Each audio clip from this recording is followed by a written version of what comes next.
Assalamualaikum warahmatullahi wabarakatuh. Pada kali ini materi kita adalah just in time and backflash ya, di mana sistem ini berbeda dari yang pernah kita pelajari di materi-materi sebelumnya yang menggunakan metode tradisional ya. Nah, untuk just in time ya dan praktik accountingnya disebut dengan backflashing.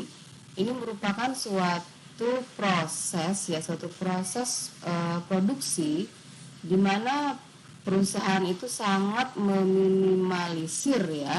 meminimalisir saldo-saldo inventory yang meliputi inventory berupa material dan berupa work in process ya. Nah, bahkan ada beberapa perusahaan yang menolkan ya, menolkan atau jumlah inventorinya itu nol ya, karena di sini ada beberapa keuntungan ya, seperti di materi chapter sebelumnya kita membahas tentang material. Ketika ada saldo inventory material, maka akan timbul ya kos-kos yang menyertainya, seperti seperti cost penyimpanan ya, carrying cost gitu ya, terus biaya handle juga ya. Nah, dengan meminimalisir inventory ini, maka cost tersebut dapat lebih efisien, bahkan jumlahnya mencapai 0 ya. Oke. Selanjutnya kita akan melihat ya definisi dari just in time yang dimaksud dengan just in time itu sendiri ya adalah suatu filosofis yang tadi yang sudah saya sampaikan ya, pengurangan biaya melalui pengeliminasian persediaan yang meliputi raw material, work in process, dan finished good.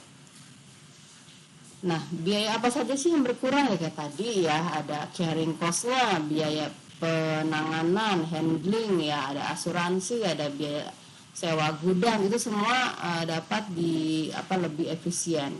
Kemudian ada juga biaya stock out itu juga akan berkurang ya. Nah ini bagaimana caranya gitu. Raw material harus perhitungannya harus tepat sekali ya bagi pimpinan ini, di mana ada beberapa faktor juga yang harus mendukung gitu, karena asumsinya ya raw material itu sudah harus sampai di gudang perusahaan atau di pabrik itu pada saat diperlukan. Nggak ada itu yang namanya lead time, nggak ada, waktu tunggu itu nggak ada. Jadi semuanya sudah dipastikan ketika produk selesai, produk itu kosong, materialnya sudah datang. Jadi lingkungan juga sangat mendukung ya, jalanan juga mungkin di transportasi juga lancar ya, dan bisa diukur dengan tepat ketepatan datangnya material. Nah, kemudian selanjutnya ya, nah ini kita praktek akuntansinya. Nah ini gimana nih praktek akuntansinya, karena kan tidak ada yang namanya akun work in process yang dikelola secara rutin. Jadi kalau kita lihat metode sebelumnya kayak metode job order, metode proses costing ya, kan akun work in process-nya kan dikelola ya, setiap saat itu dapat dilihat saldonya. Ketika material digunakan, akun work in process itu akan muncul. Ketika direct labor dibebankan, maka akun work in process itu akan ada ya. Begitu juga ketika kita membebankan factory of FOH ya, applied FOH, itu juga kita akan menggunakan akun work in process. Nah, ketika metode backflash ini akun work in process itu tidak ada ya, tidak digunakan ya. Jadi di sini work in process nilainya akan 0 ya. Jadi ekstrim itu 0, karena kan perusahaan sangat meminimalkan akun work in process ya.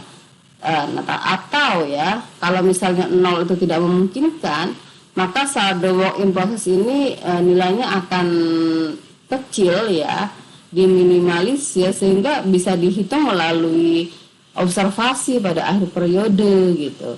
Jadi ya kayak mirip ini kita membeli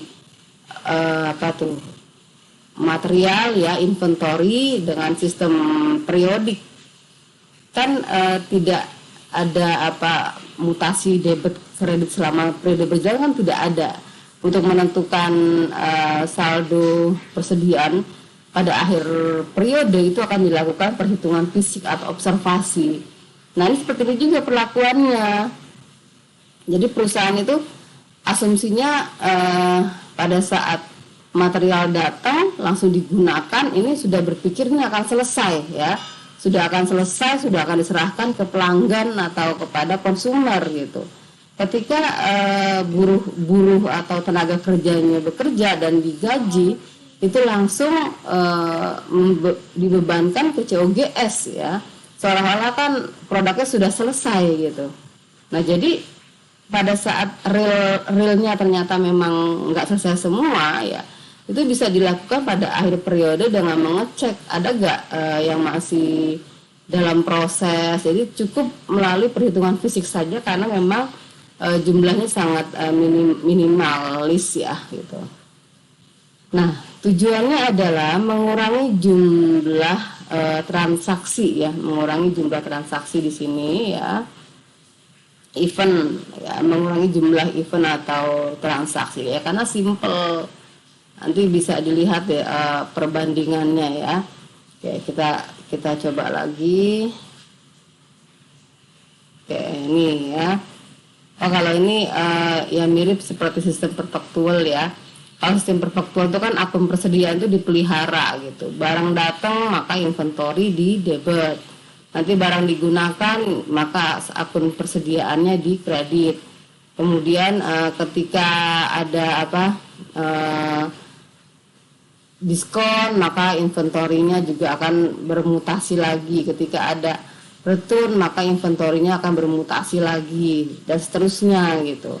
Nah sehingga kelebihan di sini memang akun inventory itu akan diketahui setiap saat ya.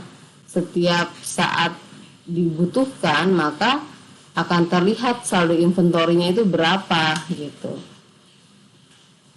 Beda halnya dengan sistem periodik ya, akun persediaan itu tidak dipelihara gitu. Jadi selama periode berjalan ya, akun inventory yang tercatat itu adalah akun inventory pada awal periode, udah tidak ada penambahan, tidak ada pengurangan gitu.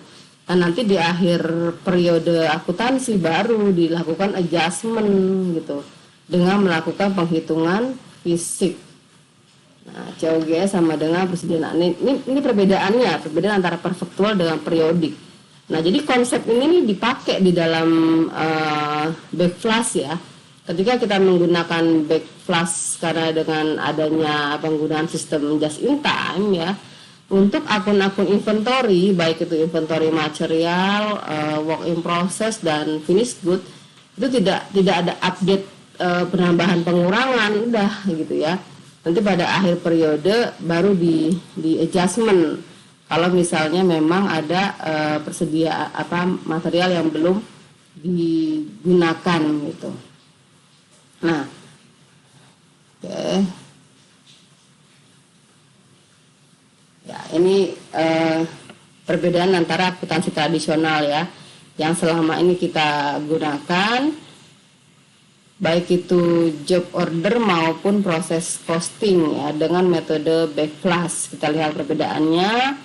Akun WIP dipelihara, selalu diupdate, ada penambahan dan pengurangan ya, bisa dilihat nanti prosesnya ya. Jadi kan ketika di sini ada DM, ada DL, ada FOH, ketika digunakan maka akan didebet ke akun WIP gitu ya, di sisi debit ya. Ketika WIP ini sudah jadi akan ke akun finish good, WIP-nya di sisi kredit. Nah, jadi BBI selalu bergerak terus ini ya, akan